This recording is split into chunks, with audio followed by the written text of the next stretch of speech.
Muy buenas tardes, gracias por estar en esta charla.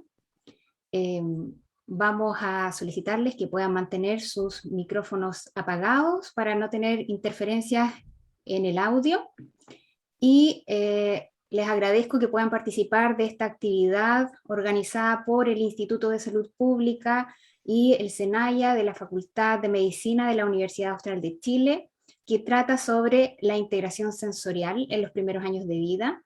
Y para ello nos acompaña hoy día Daniela Fernández, quien es terapeuta ocupacional, profesora, además de la Facultad de Medicina, y a quien voy a ceder ahora la palabra para que pueda dar inicio a su presentación. Gracias, muchas gracias Carolina. Gracias por la invitación. Yo siempre feliz de poder compartir estos temas porque me encanta, obviamente. Así que vamos para que aprovechemos el tiempo. ¿Sí? Vamos a tratar voy a tratar de ser lo más didáctica posible porque es un tema que es súper amplio, obviamente.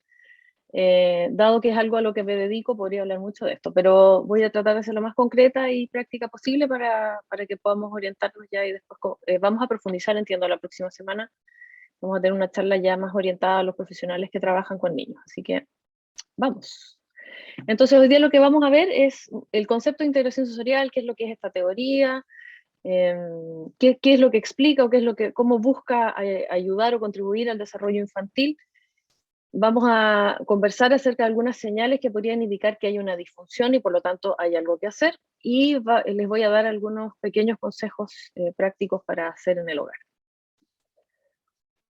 Pero primero que todo, necesito un segundo para explicarles qué es lo que es un terapeuta ocupacional en esta área, porque yo me imagino que les ha pasado que si se han encontrado con terapeutas ocupacionales en la vida, puede haber sido en ámbitos más diversos, ¿cierto? Pues, porque hay algunos terapeutas que se dedican a adultos, otros trabajan con adultos mayores, algunos se dedican a la rehabilitación física. Entonces, los terapeutas podemos estar especializados en distintas áreas.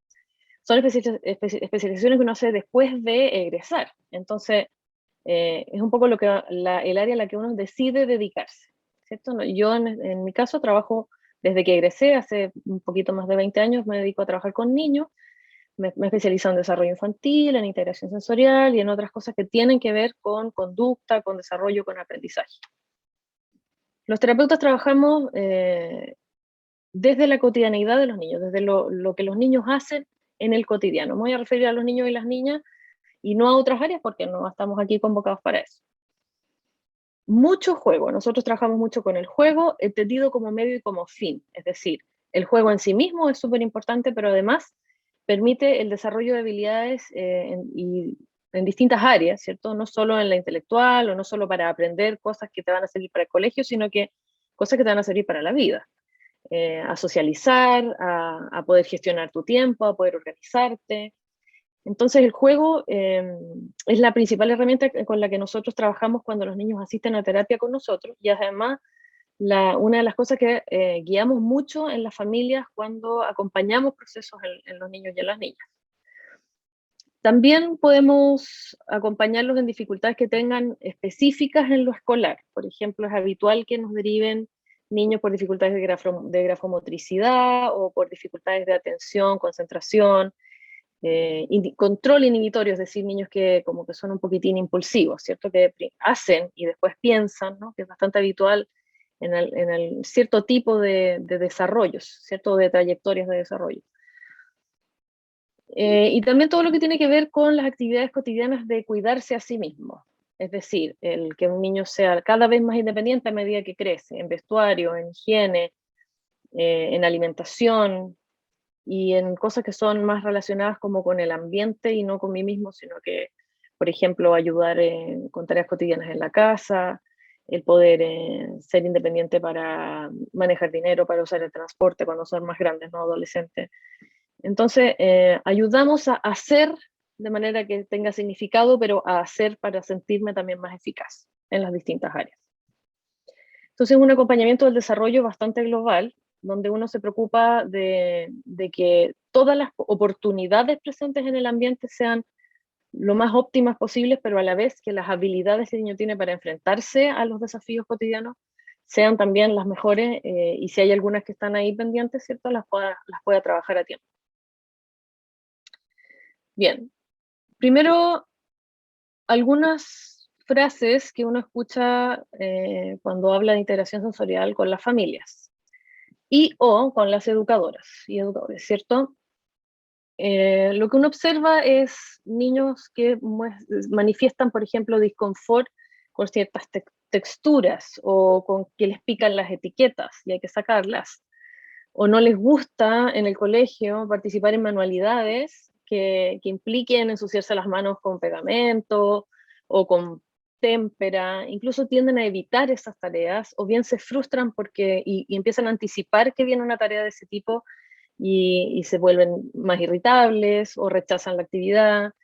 Y puede leerse como que el niño no quiere colaborar, ¿cierto? Que es algo como de voluntad, puramente. Por otro lado, uno puede observar dificultades que tienen que ver con habilidades motoras más específicas, habilidades para usar el cuerpo, aprender actividades o habilidades nuevas. En los niños un poco más grandes puede ser andar en triciclo o en bicicleta, si son aún más grandes, aprender a nadar, aprender a saltar si son más pequeños, ¿sí? O usar el cuerpo de manera eficaz, transportar bolsas o ese tipo de cosas. He escuchado mucho así que las mamás o los papás me dicen, es que parece que no supiera hacer fuerza, es como que no sabe usar sus músculos. Les cuesta diferenciar derecha e izquierda, se confunden con la lateralidad, más allá de que no han definido su propia lateralidad y pueden usar ambos miembros superiores para distintas tareas hasta más grandes de lo esperado. Además las confunden, o sea, tú le dices anda a la izquierda y ellos van a la derecha. Eso pasa hasta adultos, ¿eh? No sé, probablemente más de alguno le pasa, pero en los niños se suman a otras cosas. Personas o niños que les gusta dormir con capas encima, muchas. Como que hasta en verano no pueden dormir solo con una telita encima, necesitan como peso en el cuerpo. No les gusta integrarse a juegos grupales, entendido como que los juegos que son como más bruscos o donde ellos saben que los van a tocar, rozar, empujar, ellos lo evitan, no les gusta. Les desagrada, tienden a aislarse de los juegos que son más grupales. Están siempre en movimientos. Es el niño que, por ejemplo, en aula puede ser el que si está pasando bajo las mesas o trepando a las sillas o inventando, ideando excelentes alternativas para mover el cuerpo de maneras muy extremas. Que en general el que uno describe como inquieto, ¿cierto? O incluso hiperactivo como etiqueta. Entonces, ¿qué es esto de la integración sensorial? Es una teoría que, bueno, surge en los años 70, 60, 70, que es desarrollada por una terapeuta ocupacional que se da cuenta que hay algunas dificultades que ella observaba en sus pacientes que no eran explicables por las teorías que estaban en ese momento en desarrollo, surgiendo. Ella agrupó cierta población de niños, empezó a observarlos y dijo, aquí parece que hubiera algo más. Y empezó a desarrollar esta teoría que lo que podría resumirse o lo que principalmente convoca es cómo los sentidos, todos nuestros sentidos, la vista, el tacto, y ahí vamos a ver que son 7 sentidos los que tenemos, le entregan información al cerebro para poder después retribuir una respuesta al ambiente, que puede ser el movimiento de un brazo, que puede ser el prestar atención a una tarea. Hay distintas formas en que uno responde al ambiente. No es solamente una respuesta corporal, no es solamente una respuesta intelectual, son respuestas que son mucho más complejas en general y que son difíciles de describir en un solo músculo, ¿cierto? Y por eso ella dice que lo que uno observa en los niños y en las niñas son las conductas. Entonces, por ejemplo, la información que llega a una niña que está mirando burbujas es una información principalmente visual, ¿cierto? Ella tiene que seguir las burbujas, que son en sí mismas muy atractivas. Todos los que hemos estado con niños o con niñas sabemos que eso es así. El cerebro recibe esta información, estoy viendo esto a través del canal visual y emito una respuesta. Las alcanzo, las quiero reventar, las percibo, ¿cierto? Esa respuesta se considera una respuesta organizada a la información que está recibiendo ese cerebro a partir de los sentidos. En este caso, el sentido visual, pero es en realidad multisensorial, porque además la niña está sentada en el pasto, está sintiendo una textura especial. Si hay personas con ella, hay estímulos auditivos de voz humana, además hay estímulos como, no sé, pajaritos, el viento en los árboles, y todo eso junto el cerebro lo tiene que integrar, decidir qué es importante, qué no es importante, y a partir de eso organizar una respuesta. Estoy simplificando mecanismos que son tremendamente complejos, obviamente, ¿no? Pero es como para que nos hagamos una idea de desde dónde estamos mirando con esta teoría. Entonces, como les decía, son 7 sentidos. Los 5 que conocemos, más 2 sentidos que dan información desde dentro del cuerpo. Información de movimiento y de posición del cuerpo, y lo vamos a ver más en detalle más adelante. Y finalmente, si queremos como sintetizar cuál es el objetivo de leer desde esta teoría de las conductas de un niño, es justamente eso: darle una interpretación a las conductas que explique lo que está pasando a nivel del sistema nervioso. El sistema nervioso entendido como lo que pasa en la corteza, ¿cierto? Pero también lo que pasa a nivel subcortical, o sea, en las vías que están ahí comunicando información, centros y núcleos que están integrando, decidiendo qué es importante, qué no, sumando la información de otras fuentes. Es súper complejo, obviamente, todo lo que ocurre, pero ¿cómo podemos interpretarlo? A través de lo que el niño o la niña hace en lo cotidiano, cómo responde a lo que se le está demandando en lo cotidiano. Y eso es lo que vamos a ver. Suena como raro, ¿cierto? Como súper abstracto, pero lo vamos a ver en lo concreto. Entonces, de estos sentidos, se propone que los más primitivos, los que son la base, son el táctil, entendido como el tacto, el vestibular, que es lo que entrega información de movimiento, y el propioceptivo, que entrega información de la posición del cuerpo y de los músculos del cuerpo. ¿Por qué son tan importantes? Porque si se fijan, son los que te organizan desde tu propio cuerpo. Te permiten hacer un mapa mental de cómo está tu cuerpo organizado, dónde tienes los brazos, dónde tienes las piernas, cómo se está moviendo, hacia dónde tengo que moverme para alcanzar algo, ¿sí? Es como, si se fijan en un bebé recién nacido, es súper importante que él vaya entendiendo dónde termina sus límites y empiezan los de las otras personas. Y eso es tan esencial como que intraútero ya se empieza a formar, ¿no? El sistema táctil es uno de los primeros que entrega información al niño. Y después ya vendrían los otros sistemas que ya conocemos. Sistemas me refiero a los sentidos, ¿cierto? El visual, el auditivo, el gustativo, el olfativo. En general, el gustativo y el olfativo se pueden separar, obviamente, pero funcionan bastante en conjunto porque todo lo que tiene que ver con sabores y olores está súper relacionado, tanto estructuralmente como a nivel de las sensaciones que generan. Ok, entonces, poniéndonos un poco más técnicos, en lo cotidiano, todas las experiencias que un niño tiene, o una niña, están mediados por la información que recibe del medio y de su propio cuerpo. Cuando tu información está bien sintonizada, tú estás en un rango óptimo de funcionamiento, donde en general puedes sentirte libre y tranquilo o tranquila para explorar el medio, para descubrir nuevas cosas, para poner a prueba tus habilidades y practicarlas para mejorarlas y especializarte, ¿cierto? O sea, un niño se especializa en caminar porque camina, camina, camina hasta que empieza a especializarse. Un niño se especializa en agarrar y tomar cosas porque busca cosas que tomar cada vez más pequeñas, de distintas formas. Necesitamos interactuar con el medio para ir desarrollando habilidades. Si juego con un juguete, mis tiempos de atención van a ir aumentando a lo largo que crezco, a medida que crezco, porque tengo la posibilidad de interactuar con un juguete y mantenerme con un puro juguete, por ejemplo, o conversando o interactuando con una persona. Cuando los niños son pequeños no conversan, pero igual tienen interacciones de comunicación, ¿cierto? Te miro, me río, sigo las burbujas contigo, que se llama atención conjunta.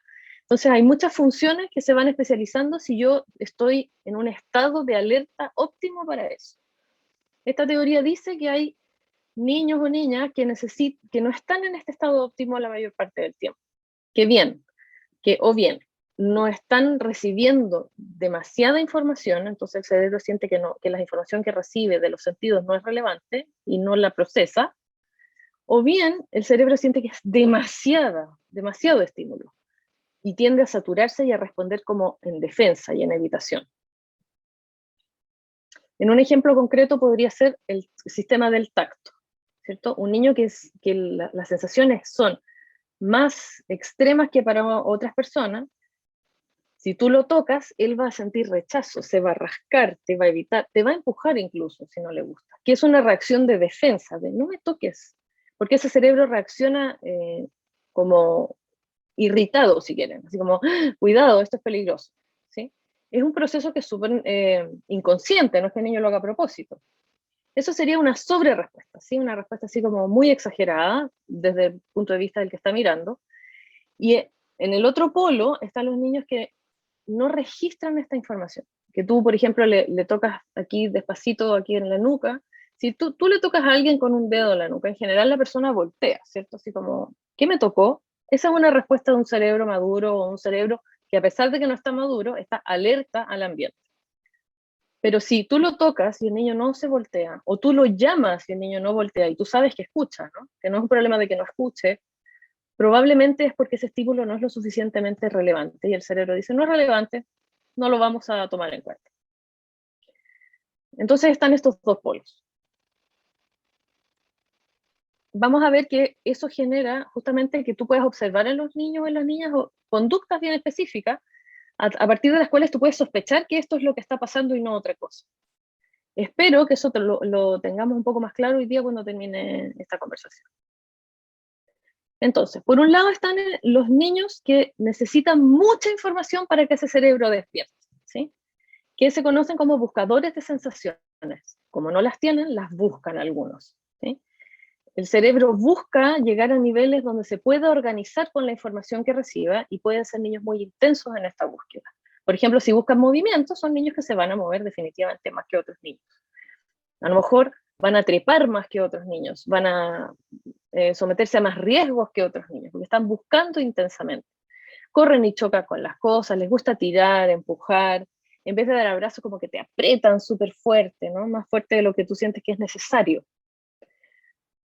Si van a comer algo, van a buscar sabores intensos, que es algo que más o menos conversaban ayer también, ¿no? Las personas que estuvieron en la charla de alimentación. Van a buscar sabores intensos o van a buscar sensaciones intensas. Entonces el niño que le encanta meterse al agua en la playa y después tirarse a la arena y ojalá quedar lleno de arena, ¿sí? Y meterse arena a la boca y mascarla y sentir cómo cruje, esa intensidad es la que yo estoy describiendo. Entonces, es siempre esta sensación como de que son intensos, es una manera de describirlo, buscan mucha intensidad. Ese es un lado, ¿cierto? El otro lado son los niños que sobre reaccionan a los mismos estímulos que estaba hablando recién. Entonces son niños que con estímulos que para otros niños son tolerables o para otros cerebros son tolerables, son niños y niñas, pero hay un cerebro que está procesando, ¿cierto? Para ellos es terrible y tú lo ves en su rostro, lo ves en su reacción, que es algo que es francamente molesto y que ellos ojalá no estuvieran expuestos. Tiene que ver con lo auditivo, que van a ver a los niños llevarse las manos a los oídos con cierta frecuencia, ¿cierto? Puede ser incluso con cosas tan sencillas como, no sé, que canten cumpleaños feliz, y tú vas a ver que el niño es así como, no canten, no canten. En los recreos, que son ruidosos, son niños que se aíslan porque les puede molestar el ruido, o el movimiento, o que lo toquen, ¿sí? Habría que ahí observar bien para ver cuál es el sistema sensorial que está descalibrado, por decirlo de alguna forma, y que hace que el niño responda así.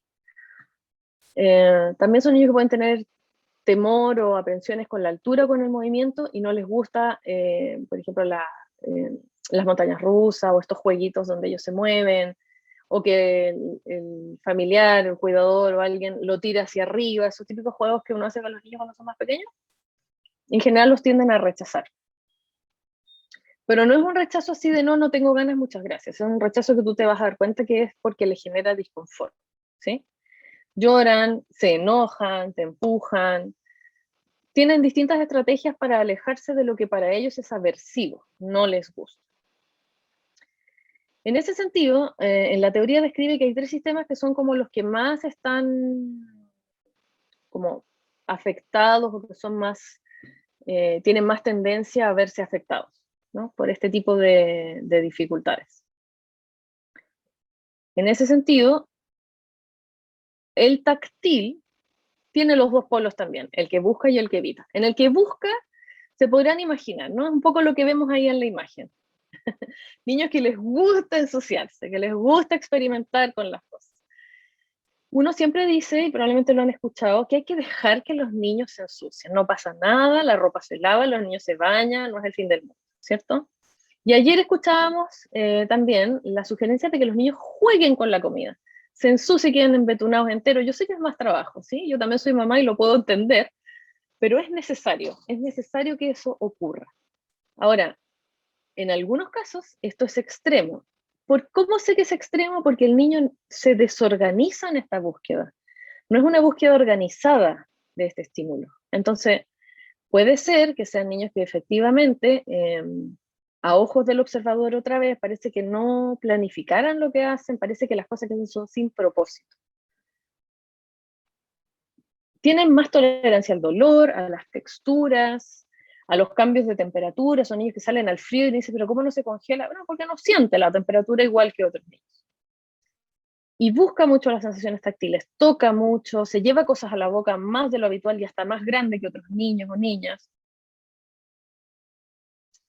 Y por el otro lado están los evitadores de sensaciones táctiles. Se describe como defensividad táctil, tiene varios nombres, pero tiene que ver con la respuesta ansiosa frente a los estímulos de tacto de distinto tipo. Por ejemplo, ahí lo que vemos es un bebé que está luchando con todas sus fuerzas para que no lo sienten en el pasto.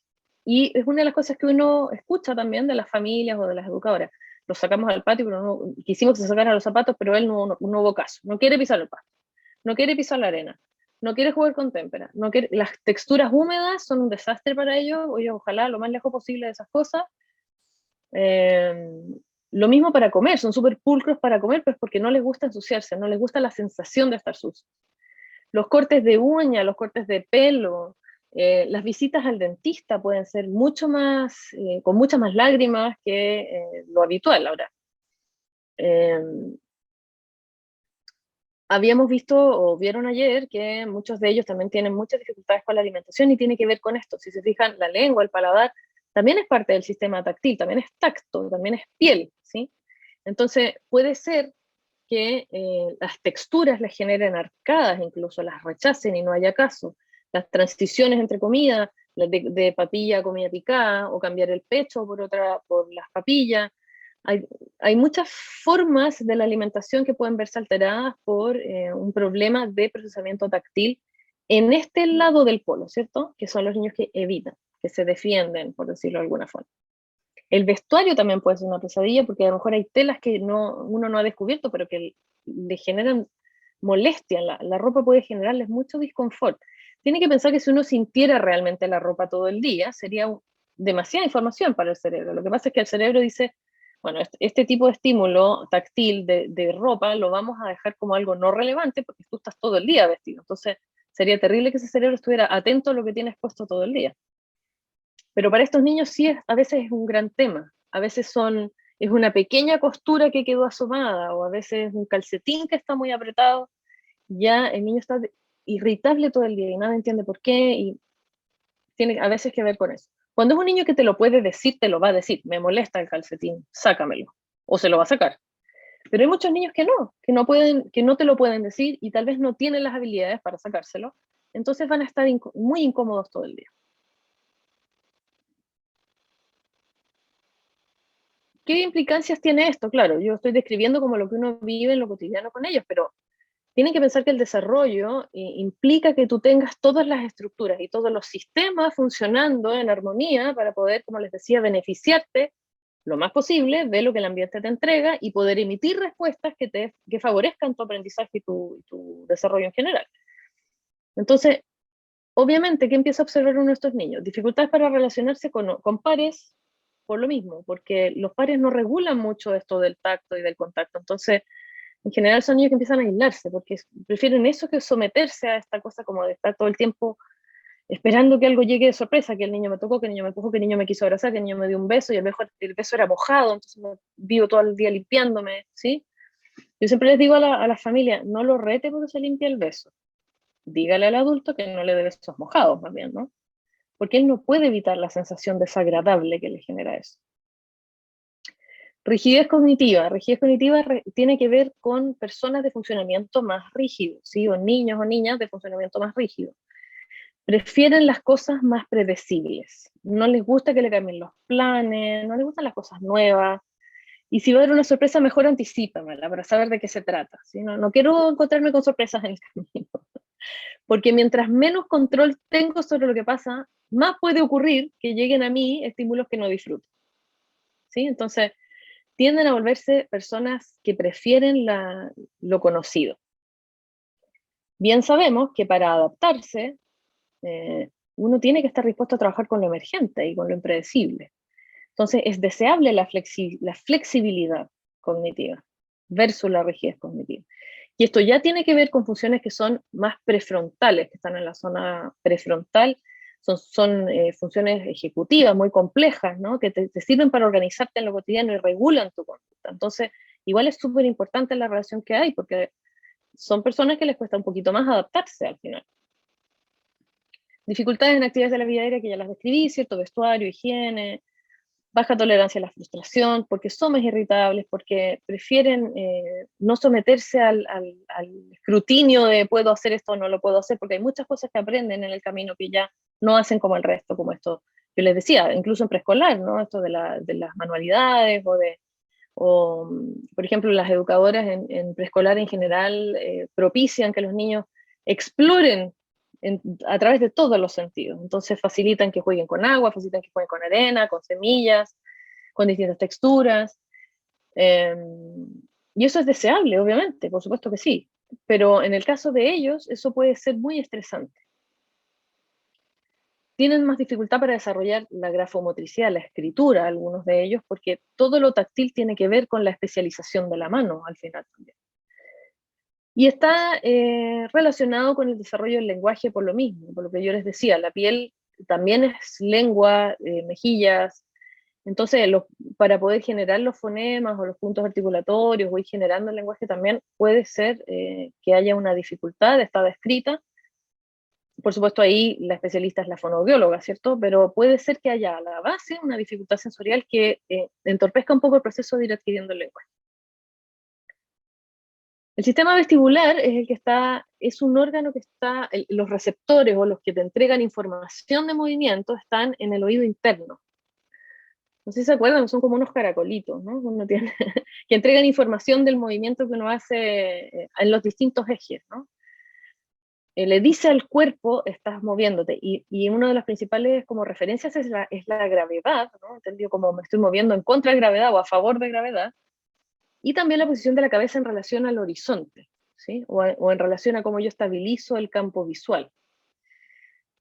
Es uno de los... El sistema vestibular provee seguridad a las personas, porque si uno se siente inestable en algo tan básico como siento que me voy a caer, o siento que esta superficie no es estable, me voy a poner más nerviosa, eso aumenta inmediatamente mis niveles de alerta, de defensa contra el ambiente, ¿cierto? Entonces está relacionado con el alerta por un lado y con la seguridad emocional por el otro, igual que el táctil. El vestibular, cuando los niños son evitadores de sensaciones vestibulares o de movimiento, uno lo puede inferir, ¿cierto? Si yo lo evito, son niños que se mueven un poquito menos, niñas que no, por ejemplo, tú ves que se mueven más en bloque, que se agachan como con el cuerpo entero, que tratan de mantener la cabeza recta cuando se agachan, o sea, no se agachan así, sino que se agachan así, como mirando siempre el horizonte, ¿sí? Porque esta inestabilidad es la que genera el rechazo. No se van a subir a un columpio, lo van a disfrutar muy poquito, lo mismo con los toboganes, si se fijan ahí el niño que estamos viendo está no disfrutando la actividad precisamente, está, ok, ya me tiré, pero voy a controlar la velocidad porque no me siento seguro. Con este sistema tiene que ver, por ejemplo, el aprender a nadar. Despegar los pies del suelo para flotar es un desafío que para algunos niños y niñas puede ser muy, muy grande. Y son personas que no aprenden a nadar hasta grandes, porque la sensación de estar de espaldas flotando, con la nada misma abajo, porque así me lo describía alguien que conocí, es que es la nada misma abajo, no sé qué está pasando debajo mío. Eso significa que su cerebro no le entrega la información que tiene que entregarle para que se sienta segura, ¿no? Y tiene mucho que ver con la estabilidad del campo visual. Entonces, por ejemplo, cuando yo copio del pizarrón y bajo mi mirada al cuaderno y vuelvo a subir para seguir copiando, tengo que estabilizar el campo visual varias veces. Eso es automático en un cerebro maduro. Pero en un cerebro que tiene dificultades con esto, eso puede ser un problema. Entonces, a lo mejor cada vez que miro el pizarrón me perdí, no sé qué línea iba, tengo que empezar de nuevo, y entre que me oriento para poder seguir copiando, los demás ya se pararon y se fueron a recreo. ¿Sí? Que es algo que puede pasar, que son más lentos, por ejemplo, para copiar de pizarrón, tienen más dificultades como con ese tipo de actividades en el colegio. Muchas más, pero estoy poniendo ejemplos. aquí están las implicancias, ¿cierto? Son niños descritos, es una palabra desafortunada, pero son niños como con un poquito más de torpeza motora, ¿sí? No son tan coordinados ni coordinadas. Tienen más problemas de equilibrio, tienen más problemas de coordinación de ambos hemicuerpos, de ambos lados, en actividades coordinadas, que es súper importante porque tienen que pensar que muchas actividades que nosotros hacemos son bimanuales. Necesitamos ambos miembros superiores para trabajarlas. Por ejemplo, para cortar la carne, o para firmar con una mano mientras la otra mano hace algo especializado, como cortar, escribir, pintar. Entonces, afecta como en cosas súper cotidianas. Lo mismo también puede aislarse, por lo que yo ya les explicaba, la coordinación ojo-mano, por ejemplo, para cosas como anticipar la trayectoria de un proyectil se llama proyectil, pero me refiero a una pelota o algo que viene hacia mí, ¿sí? Así como los niños que no pueden anticipar las trayectorias de las cosas que vienen hacia ellos, o las niñas, son los que van a preferir protegerse antes que preparar el cuerpo para atrapar, por ejemplo. ¿Sí? Eso tiene que haberlo visto en la cotidianeidad, ¿no? O a lo mejor es algo que ustedes mismas o mismos vivieron, que hay niños o niñas que si tú les tiras una pelota la atrapan o se preparan, posicionan su cuerpo para atrapar. Y hay otros que hacen así, automáticamente. Sienten que su cuerpo no les va a responder, entonces prefieren defenderse porque o bien ya les ha pasado, que es que los han lastimado, o bien quieren evitar ser lastimados. Y en la búsqueda, aquí sí también, bueno, movimientos, búsqueda, son niños temerarios, ¿sí? Que les gustan las sensaciones intensas. Acuérdense que la palabra clave es intensidad aquí, entonces giran, giran, giran, giran hasta que se marean, suben a lugares muy altos, se columpian hasta que el columpio ya no da más, etcétera, etcétera. Eh, Tienen menos conciencia de riesgo en general. Entonces son niños que hay que supervisar un poquito más, ¿sí? A veces, ustedes saben que esto se va retroalimentando en la dinámica con tus cuidadores primarios. Entonces, tú eres más temeraria o temerario, tus padres se vuelven más aprensivos porque te puedes accidentar con más facilidad que otros niños o niñas. Y en eso también, bueno, lo sabemos, ¿cierto? El darle una etiqueta a los padres también es doloroso. Digo, ay, pero que eres aprensiva, déjalo. Hay que tener cuidado a veces cuando uno dice esas cosas, porque no sabemos, a lo mejor esta madre ha aprendido que ese niño efectivamente se pone en más riesgos y necesita más supervisión que otros niños. Entonces hay que observar bien primero, ¿sí? Antes de decir, esta familia es aprensiva o no, es que son súper, no sé, demasiado preocupados, ese niño nunca va a poder hacer nada. No se sabe, ¿no? O tal vez un niño que vive trepando a cosas, y yo lo he escuchado, ¿no? Así como, ay, pero eso es porque no le ponen límites. No sabemos. Tal vez un niño que por muchos límites que tenga, igual necesita esa intensidad, entonces la va a buscar. ¿Cuáles son las implicancias? También está descrito dificultades en la lectoescritura. Todo lo que tiene que ver con organizarse espacialmente, visoespacialmente, es una dificultad para ellos. Entonces, organizar la lectoescritura, porque leer tiene una dirección, escribir tiene una dirección, ¿cierto? Todo lo que tiene que ver con la operatoria matemática también, ¿no? Porque tienes que organizar bien los números para poder hacer una operatoria sin equivocarte con las decenas, las centenas, ¿eh? Entonces, eso también puede tener implicancias así específicas. Son niños más inquietos en términos motores, siempre tienen un nivel de actividad más alto que lo que el ambiente está esperando de ellos. Para no decir que son hiperactivos, ¿cierto? Que es como... y también sí está relacionado con la posibilidad de concentrarte y focalizar tu atención en una tarea. En general a esos niños les cuesta mucho más, mucho más. Y finalmente el sistema proprioceptivo tiene que ver con los músculos, las articulaciones, ¿sí? Y cómo yo utilizo la fuerza. Súper general lo estoy diciendo, obviamente que es un poco más complejo que eso. En general aquí está descrito solo los buscadores. En este canal en particular hay mucha controversia con los evitadores. Principalmente se dice que no está descrito como tal, pero el buscador sí.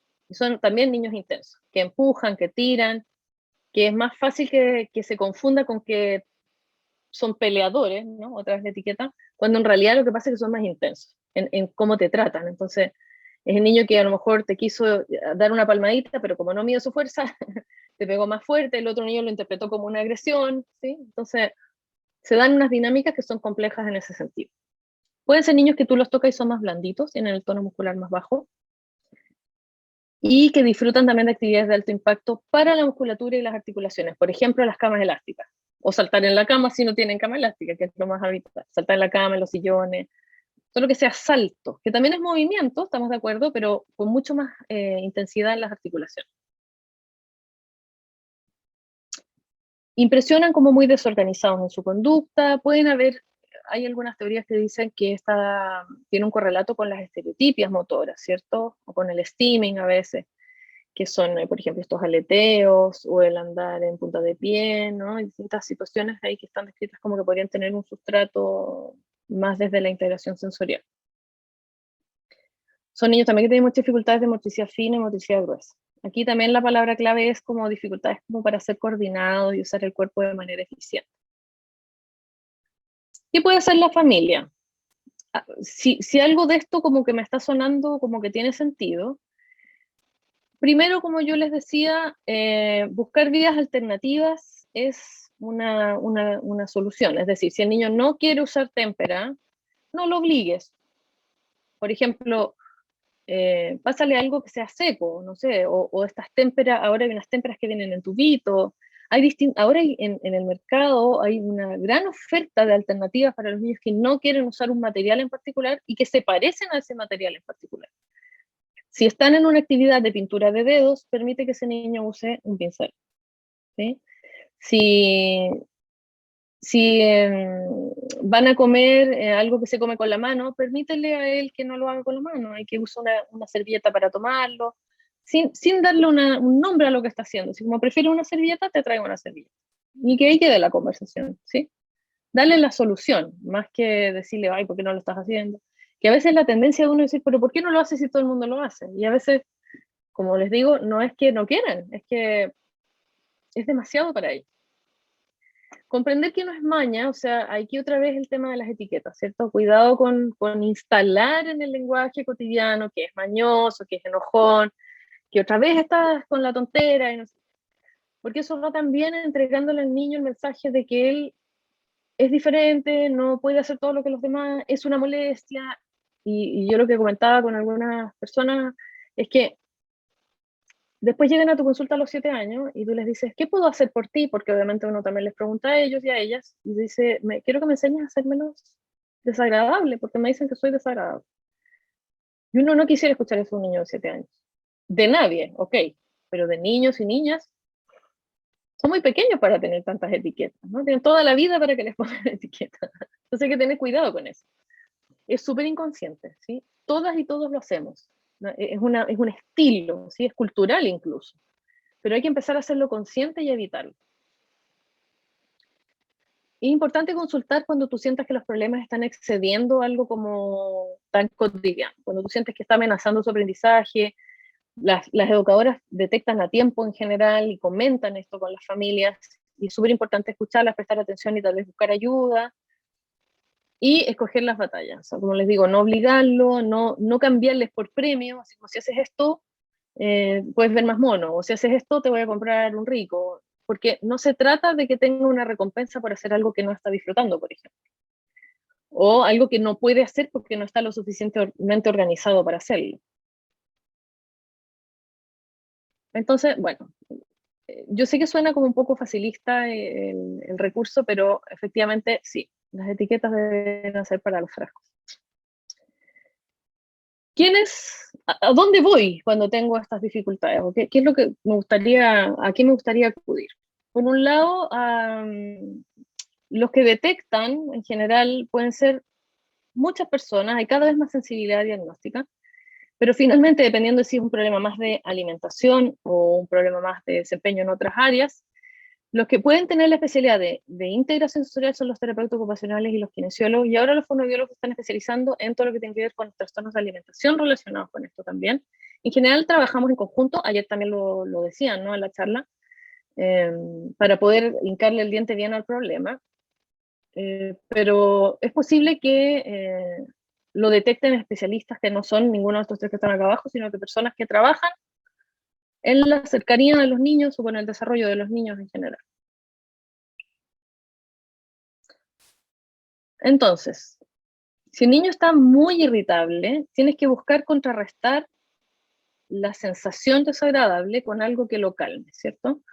Y en ese sentido, la propiocepción, que se acuerdan que este era uno de los sentidos, ayuda muchísimo. Entonces ahí puede ser trasladar peso, envolverlo en una mantita bien apretado, darle abrazos apretados también, que se cuelgue, que trepe, que más que alimentos que son más duros, que le hagan usar la musculatura de la boca. Lo mismo con el movimiento, que sean movimientos más lentos, más rítmicos, ¿sí? Y el táctil también. El tacto superficial en general genera como que los niños se rascan o lo evitan, ¿no? Pero si tú lo aprietas, presionas, los niños en general lo acogen mucho mejor. No se olviden que si él controla el estímulo es aún mejor también. Luces bajas, voces suaves, música suave.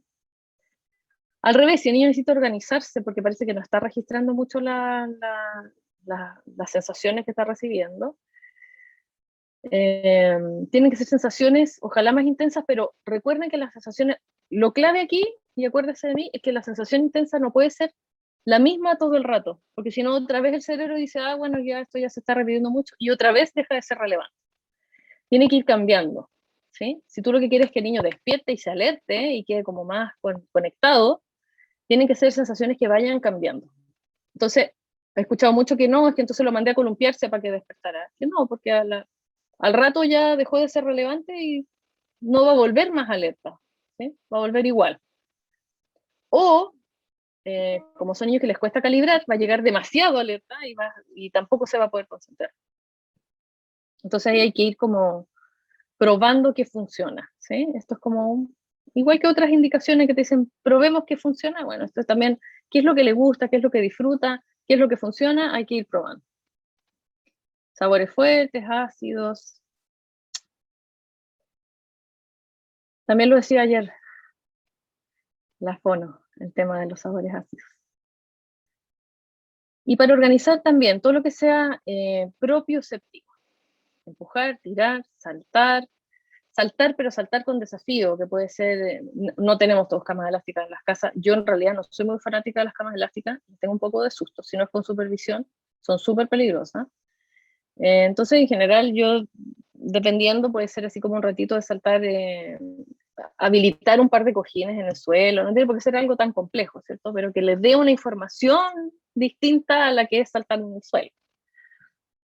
Cambiar de planos, o sea, si el niño, por ejemplo, está haciendo tarea y tú ves que ya su atención bajó, está cansado, ya como que la postura no la mantiene, tal vez que trabaje un rato de guatita, o que trabaje hincado incluso, o sentado pero de lado, porque le estás rotando el tronco y eso ya cambia la posición del cuerpo. Tienes que ir probando a ratitos, ¿cierto? No se trata de mantener la postura todo el rato, pero de ir cambiando. Le vas a ver cómo el niño se orienta mejor a la tarea si tú le cambias la posición del cuerpo.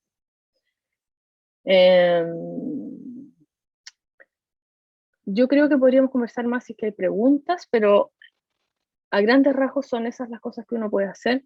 Hay muchas más cosas que uno puede hacer, obviamente, pero siempre hay que pensar qué es lo que, si está alterado, qué es lo que lo calma, o si no está orientado, qué es lo que lo despierta. ¿Sí? Eso es como uno puede ir descubriéndolo, y lo más probable es que hay cosas que ya tengan claras acerca de sus hijas, sus hijos, o las personas en las que están, los niños y niñas en las que están pensando.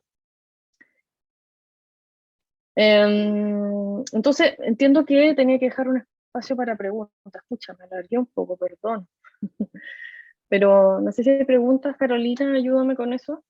Sí, vamos a preguntar entonces a los participantes si tienen alguna pregunta, la pueden escribir en el chat o bien pueden abrir su micrófono y realizarla directamente.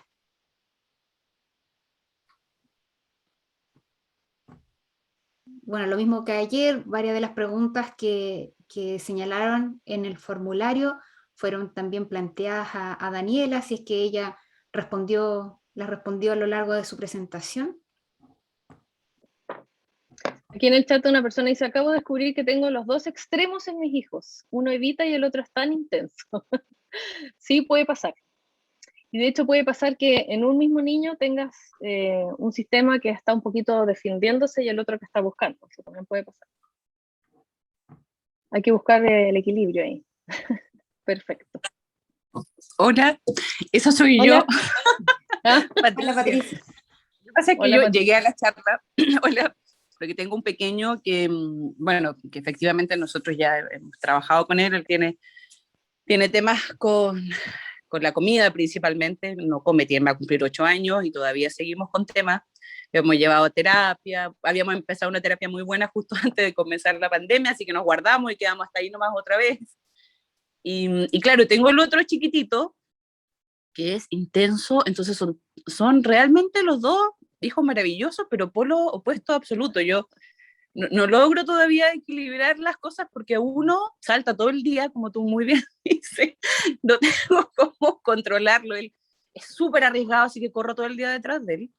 Y el más grande que tiene el tema de que, claro, los sonidos muy fuertes son muy desagradables para él. Si salimos a caminar no podemos pasar cerca de los perros porque los ladridos lo desacomodan, digamos.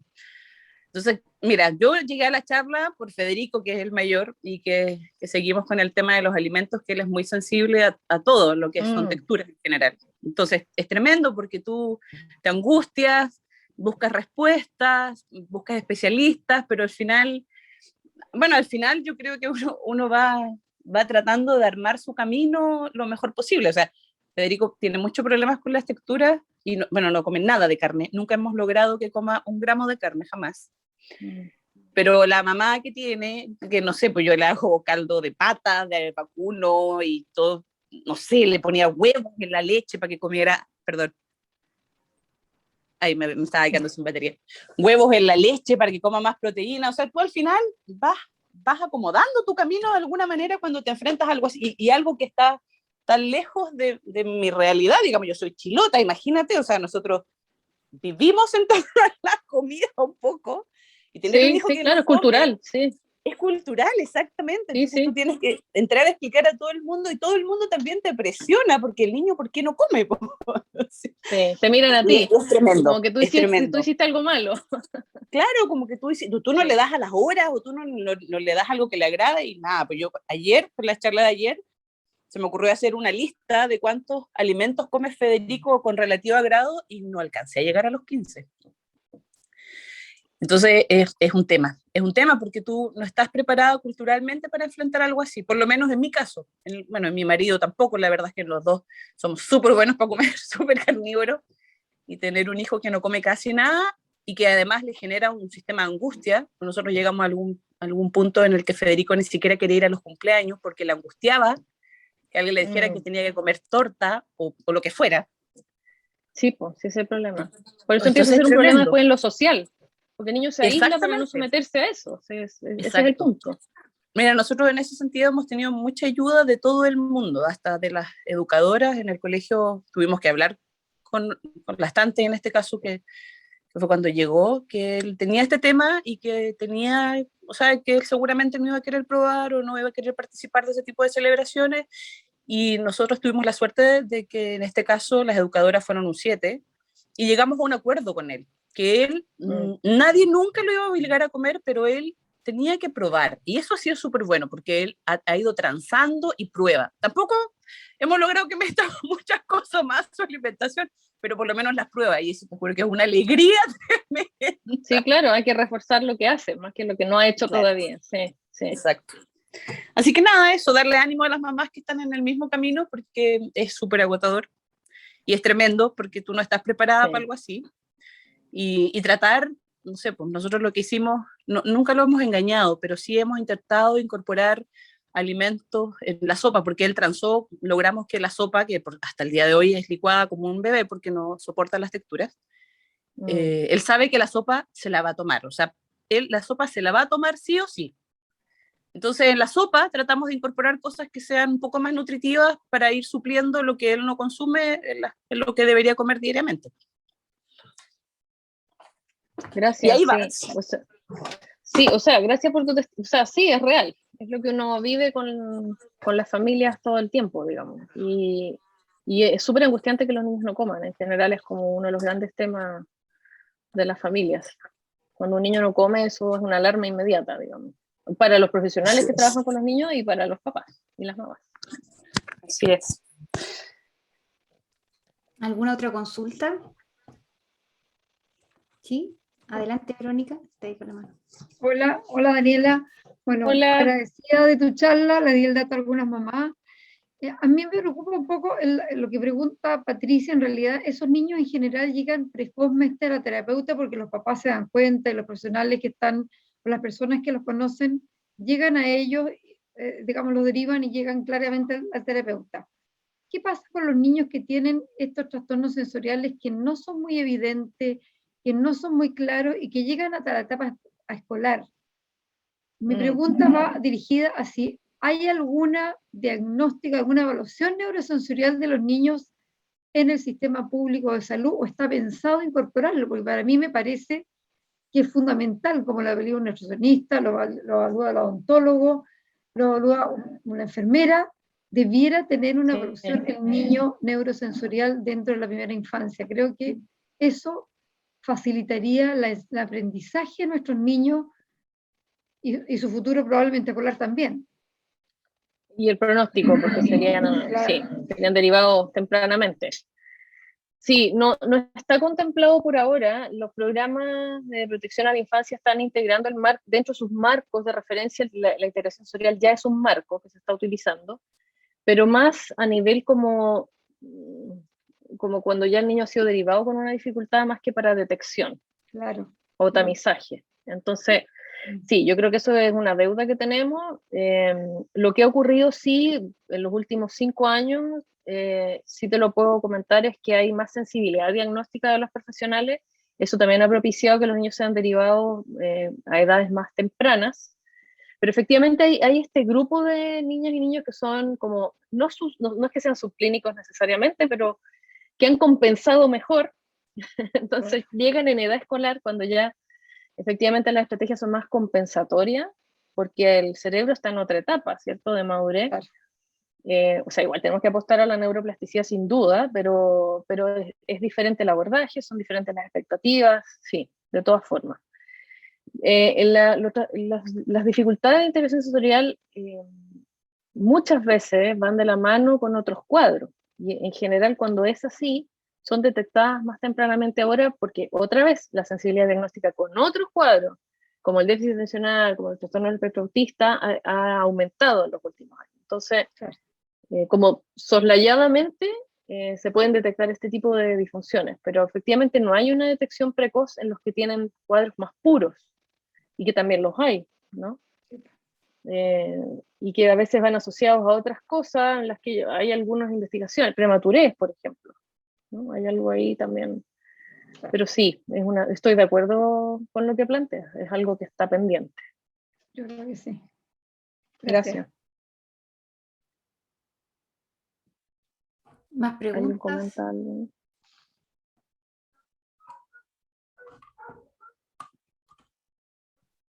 Bueno, si no hay más preguntas, agradecer en primer lugar a Daniela por su excelente exposición, por su mensaje, y también agradecer a todos quienes pudieron participar hasta esta hora, ¿no es cierto?, después de la jornada laboral, interesados en un tema que de seguro es tan importante para todos los niños y niñas, y también para lo que implica, como decía también Patricia, y cómo afecta a las familias en el día a día.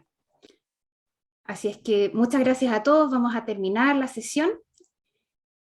Me despido y que estén todos muy bien. Muchas gracias. Carolina, nos vemos. Nos vemos. Chao, chao.